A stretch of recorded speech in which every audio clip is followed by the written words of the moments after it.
Thank you. It's just a great joy for me to be with all of you today.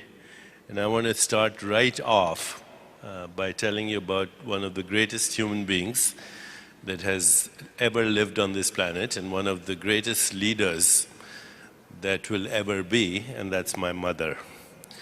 So the story goes back to when I was about 7 years of age, and my father was an army doctor, and we lived in a small town in India.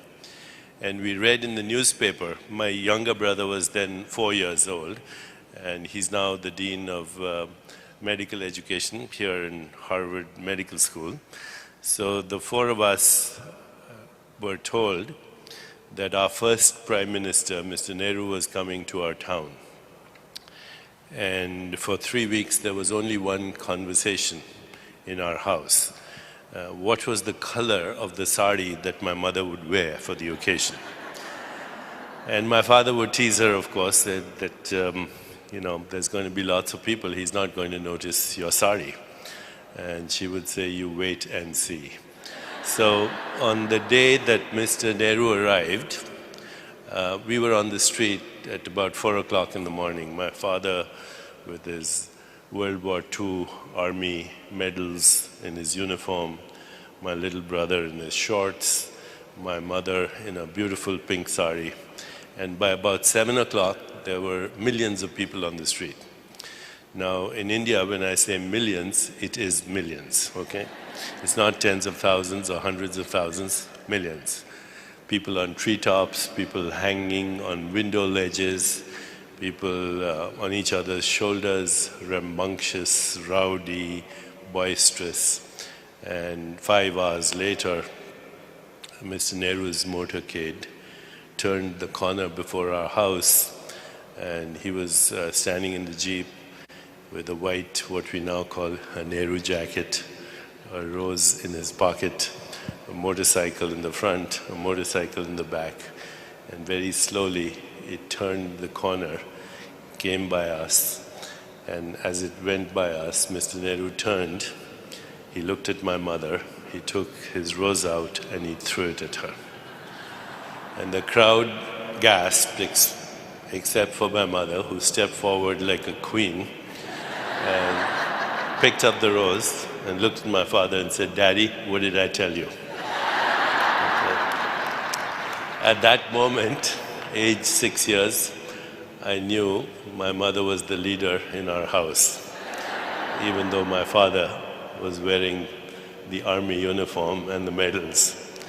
So we went home, and she emptied a room, and in the middle of the room, she placed a table, somewhat like these tables here. In the middle of the table, a vase and the rose. And for the next 3 weeks, people came to our house to look at the rose. They would step into the house in awe.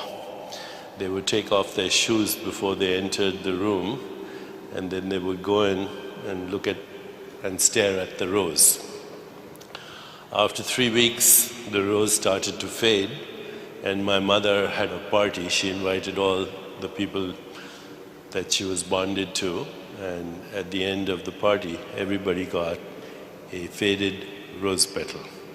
And you should have seen how they took it. It was like a jewel, a diamond, an heirloom. So I asked my mother, I said, what was so special about those rose petals? And she said something that I never forgot, influenced my life.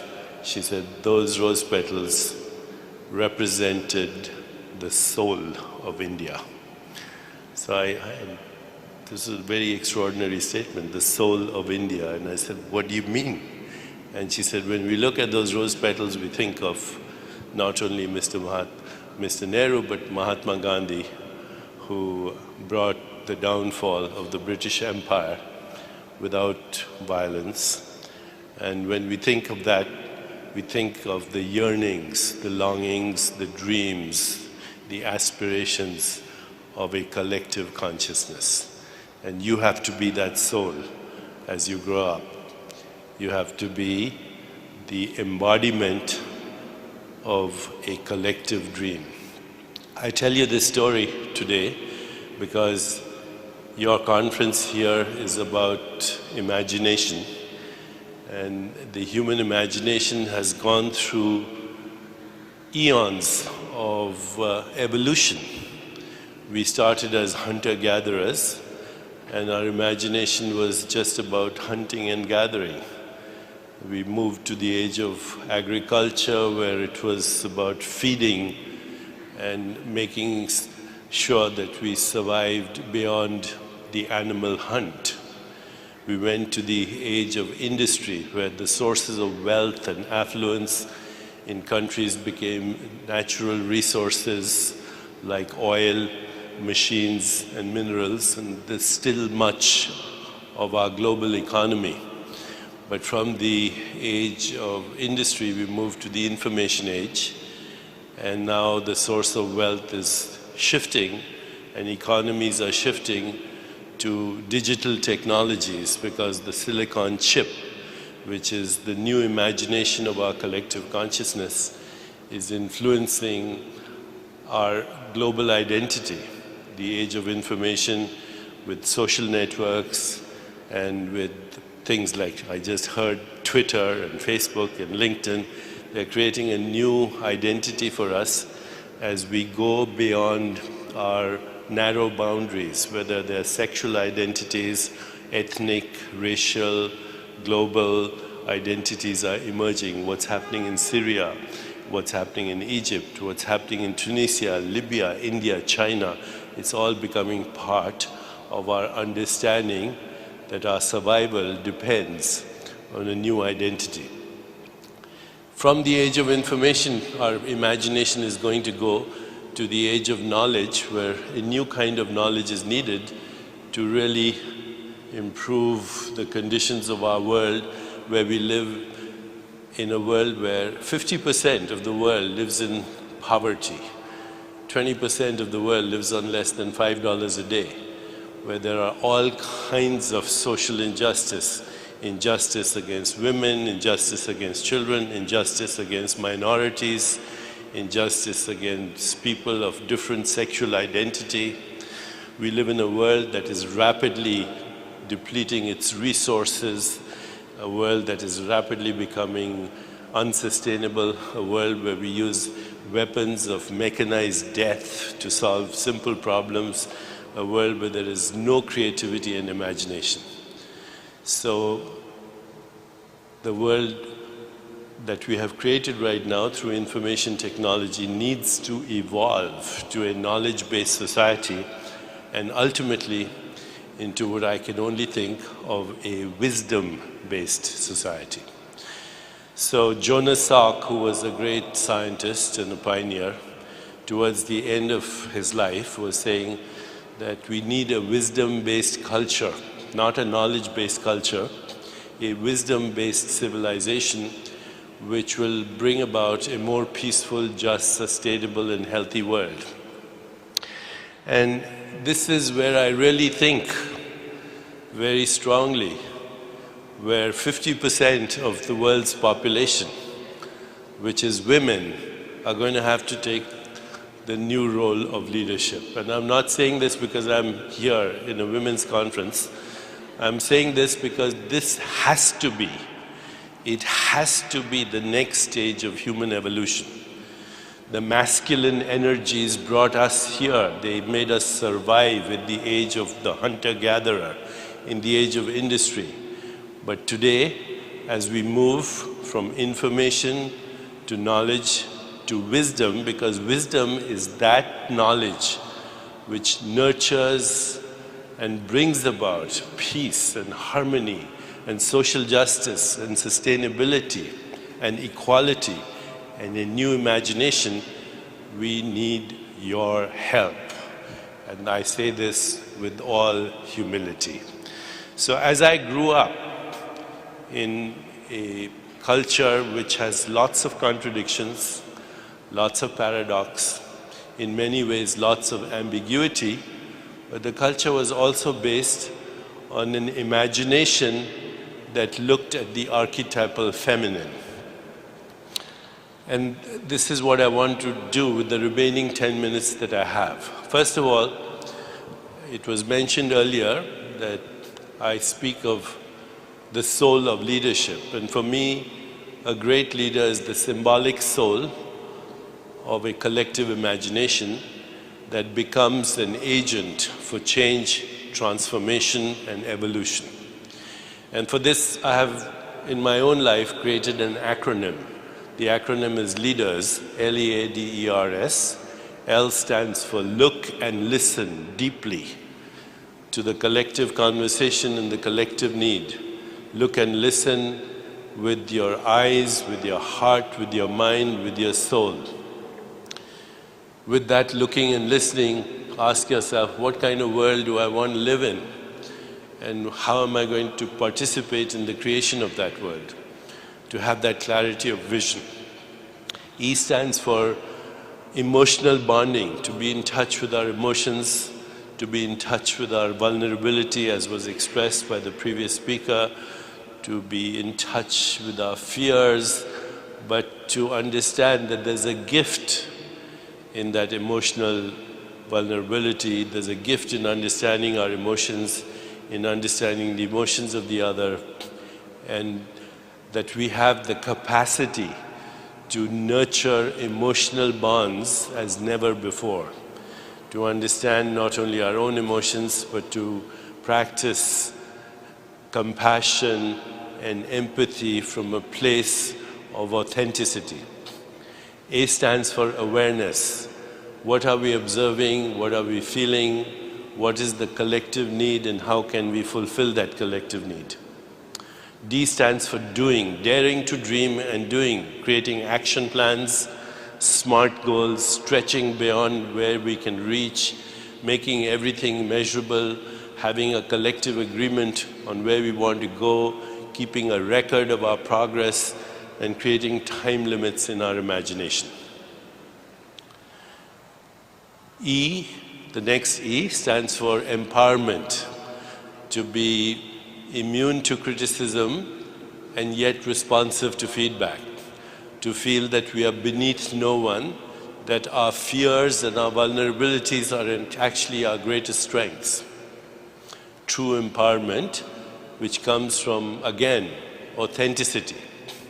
R stands for responsibility, taking responsibility, taking initiative, being a role model, being responsive to feedback, taking risks, and taking responsibility for our health and well-being, our physical health, our emotional health, our spiritual health, and taking also responsibility for getting good rest, good sleep, as you will hear from Ariana Huffington later, good rest, good sleep, enjoying healthy relationships, and taking time to nurture our physical well-being through exercise and through stress management and through meditation. And finally, S stands for synchronicity. Synchronicity is the coming together of unusual and almost impossible conspiracies of coincidences, what people have called good luck. And that is something that we can learn to harness, which I learned from my mother. She said, if you have intention, if you have a story, and if that story is going to be useful to other people, then you can depend on the forces of nature to support you. So that's been my formula for leadership. But there was something more that I learned as I was growing up and in my forays into the world of biology and evolution. And I want to share this with you in the last 5 minutes that I have. And it's the process of collective transformation. And the metaphor I want to use today with you is the transformation of a caterpillar into a butterfly. Because, as has been so poetically said, just when the caterpillar thought the world was coming to an end, it turned into a butterfly. And today is the time where we need to do this. We need to take the next evolutionary leap in our collective imagination. So here's how it goes. You know, when a caterpillar turns into a voracious eater, when it eats, consumes more than it can metabolize, its body begins to decay. But within the body of the caterpillar, there are a few cells that scientists today refer to as the imaginal cells. And these imaginal cells are different in their behavior. They are incubating and they start to connect with each other.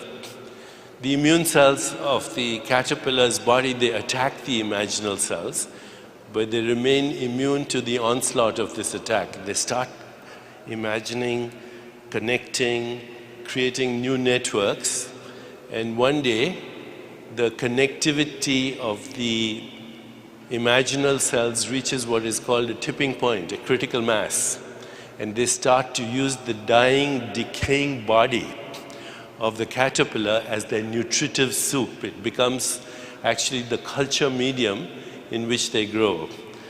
And one day, as I said, when it reaches a critical mass, then a new gene, which has always been there, which is lying dormant in the body, it wakes up and it has the entire mechanics for the creation of a new creature.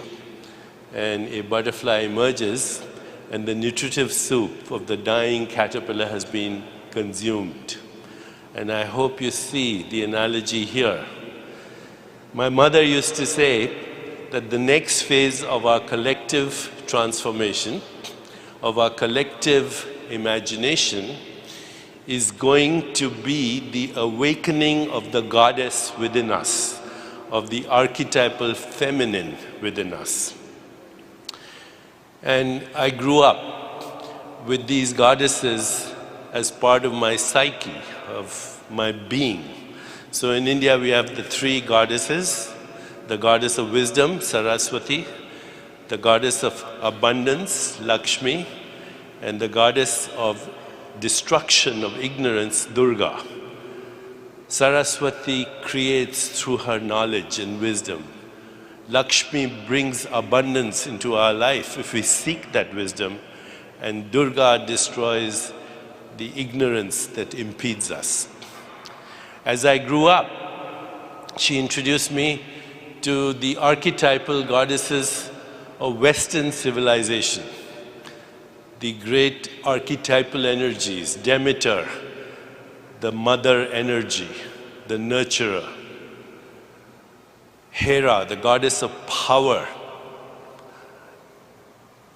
Aphrodite, the goddess of beauty and sexuality and power as well; Artemis, the goddess that gets us in touch with the archetypal energies and elements and forces of nature; Persephone, the goddess that understands the subconscious world where our hidden motivations lie in the mythical world; Athena, the goddess of wisdom.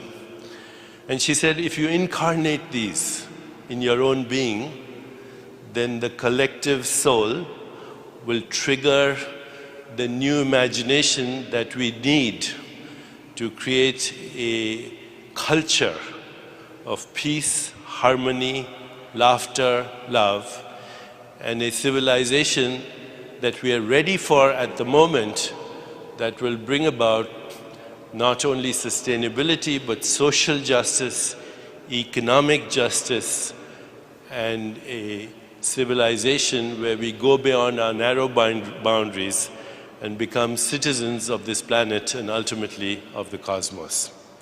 And that the new social networks that are emerging, whether it's Twitter, LinkedIn, Facebook, and all the others, are really the new neural networks for our collective mind. And with those, we can harness collectively the intelligence, the creativity, and the imagination to give birth, literally give birth, to a new world and a new civilization. The time is now, because we are in a moment of crisis. We are in a moment where the caterpillar's body is decaying, and in a moment where a new imagination needs to be born. I hope you will go within and connect with each other with only one question. What kind of world do I want to live in? What kind of world do I want my children and my grandchildren to grow up in? And what am I going to do about it? If you ask the question, if you live the question, then life will move you into the answers. And that is my only plea with you. We need your help right now to create a wisdom-based civilization. Thank you.